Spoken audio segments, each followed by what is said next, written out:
Hey guys, Toaster here. Got an Ace Tanker for you today. We are in the T10 and we are on the map Empire's Border. And I had to look at the team list a little bit and I wanted to talk about the map a little bit as well.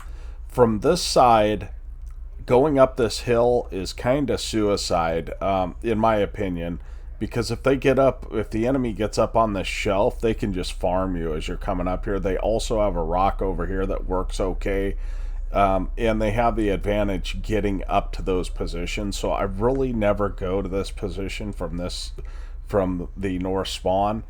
I feel like this area over in the southwest corner is really not that advantageous because once you kill people here, you've got to push into these TDs, and I just feel like it doesn't work very well. So I never really go there either. So that leaves two locations I can go. I could go up the hill here, or I can go around the horn, right? And the issue with going up the hill here is I'm fast. I'm a fast heavy, but in fact, I'd call myself a heavyum. But they've got an EPR and they've got a 30B and they've got an STB1. So even if I manage to get up here without getting spotted, it's likely that I'm going to be fighting some of these other tanks, these hold down monsters, and I don't really want to do that. And plus I can get shot in the back if there's people down in this area here. So I decide that I'm going to go around the horn here, and assuming that I have enough help, right? And so let's see what happens in this game. Obviously it's an Ace Tanker, and so it does go well, but I want to use the turret armor on this is actually pretty good. The cupolas are, you can hit them, but if you're above somebody, it's really hard to pin. Even your upper hull is pretty good if you're above them because it's got that Russian armor, right? It's got that Russian armor profile. But the real issue is that this is a pike nose hull, and so if you're off angle at all, you're going to get pinned. And also, probably most tier 10s and many tier 9s, if they choose to fire gold rounds, are going to pin your upper plate anyway. So we really do want to play hull down. The other thing I've noticed is the enemy team has a standard B, they have a Skoda, those guys are platooned, so wherever they go, I do not want to get caught out by them. I do not want to be the guy pushing and then all of a sudden they show up and just pummel me, right? And that's actually going to happen, but not to me. It's going to happen to this Patton because he pulls out without really any regard for armor angling or side scraping or anything else.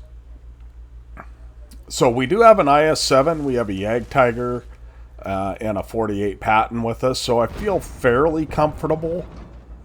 But one of the things you'll notice is I pull out just enough to get a shot on that T50. So now, another thing you'll notice is they're fast, so they got to that corner first, but I know that they are reloading. So I'm pushing forward.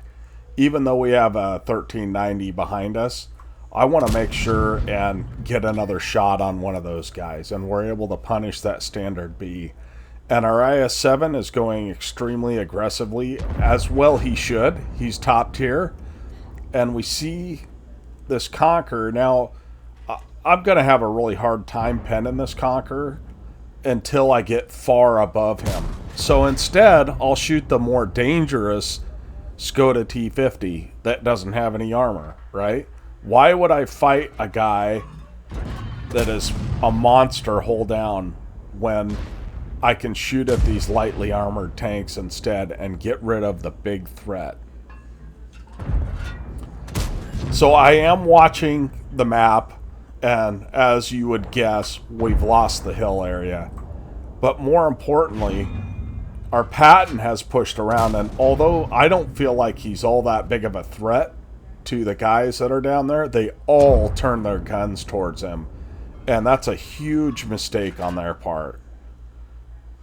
And once again, instead of shooting the Super Conqueror, we're going to shoot somebody else, right? That we can pen easily. Get some guns out of the game and hopefully help our team out. Now the IS-7, he's pushed up, and he is taking the full attention of that Super Conqueror, and I'm willing to come help, but I'm not willing to take damage for it, right? Even though it's 7-3 right now, and but we are able to overmatch the Super Conqueror's roof there, and he gets taken out.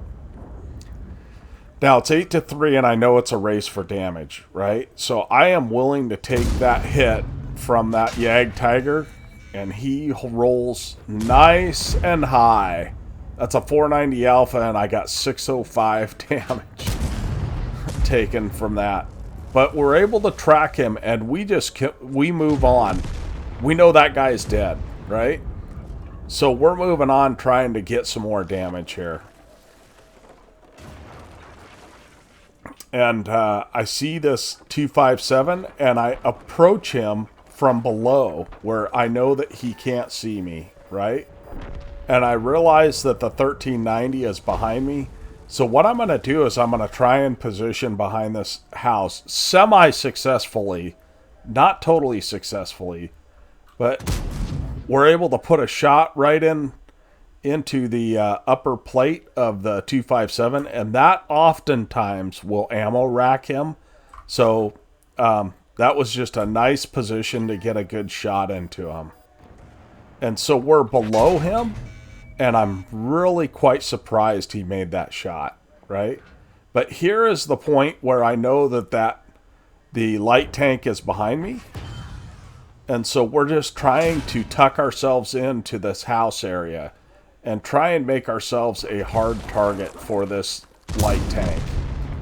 And of course I zoomed in. I was in third person. Sorry about that. But we did aim at his weak spot, which is the pike nose. So the light tank is still lit. He is driving away, rightfully so, now that I've faced my armor towards him. And he's the only guy left now. So let's see if we can get a nice little shot on him, as we have over 4,000 damage now in this game.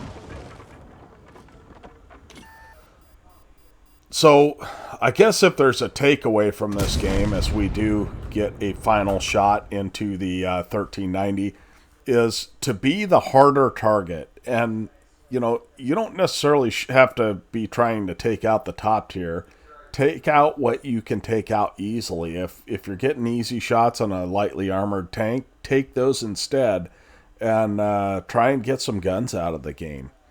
So I appreciate you guys watching. Let's go ahead and look at the after action report, and we'll wrap this one up. Okay, here we are at the after action report. We did get an Ace Tanker. We got, and that's it, pretty much. We were top of the team with 1,300 experience, 4,070 damage, and 4 kills. And we ended up making some credits because I had a premium account. We didn't fire any gold rounds, so we would have made money even without a premium account. But 45,000 credits in a tier 9 is great. 13 shots fired, 12 pens, and so that is an excellent percentage there. And we did 1,666 assistance for about, what's that, 5.7 total combined. And I had a double going on, so that was 4,000 experience. And I think that wraps it up. I hope that helps somebody, and we hope to catch you guys on the next one. Toanster out.